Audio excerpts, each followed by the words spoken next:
back in the corner. Okay. Got the golf lockers.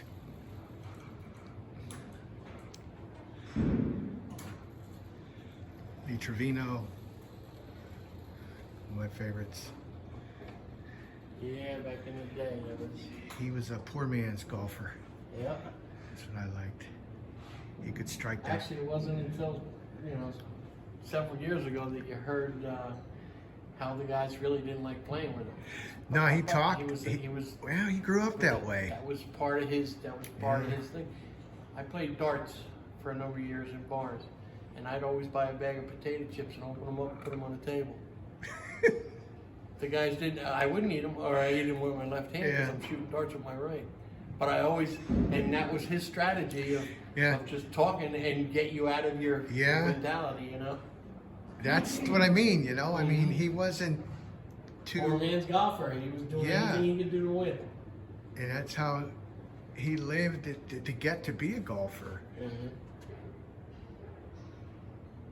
Yeah.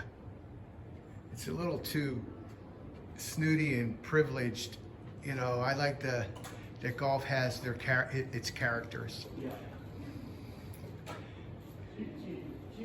Yeah, there's another one there, Yeah. Chi-Chi.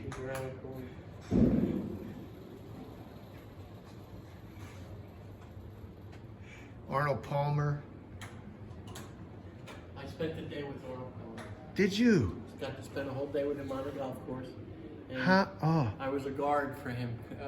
My daughter was in high school. This was back in like 2004, and she was on the high school golf team, and we were guards for him.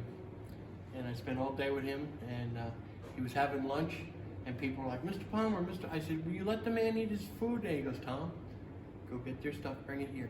And he ate and talked to them and signed their stuff while he was eating. Then at the end, the developer of the golf course, and it was housing developer, I was a general contractor too. But the guy was on the podium, and he said, "In 1963, Arnold Palmer did this. In 1974, Arnold Palmer did this." He goes, "Hey, Tom, this guy knows more about me than me." I mean, what a gentleman. And he really made me feel like I really got to know him in one day. But I mean, it was 4 or 5 hours. Wow. And then he flew in on his helicopter, and I got him right off the helicopter. Spent all day right on his side. I had pictures in the newspaper with me and him, and people took pictures. The golf coach of the girls' high school golf team, she has a picture, and it looks like him and I are walking down. Well, we were walking down the fairway, but it looks like I'm handing him a club.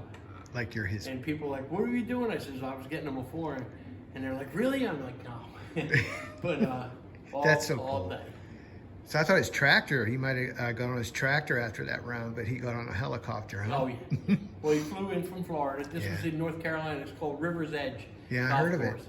And he designed it. And I might have played that. I played a course. I live in Calabash. Okay. I live in Calabash. Well, Myrtle Beach, I tell everybody, but I live right on the border, right on the state line, Calabash and in North Myrtle Beach. I like Palmer golf, or Arnold Palmer golf courses. They got a lot of sand, but they're not real long. They're fair. And if you hit your target, you're fine. If you try to be Mr. Bravo, it's not really for a long ball hitter. You don't have to be a long ball hitter. I used to be, but I'm not anymore. Yeah. But we're playing Squire tomorrow morning. The woods are full of long drives. Oh yeah. Well, thanks for the story, man. Have a great day. Yep.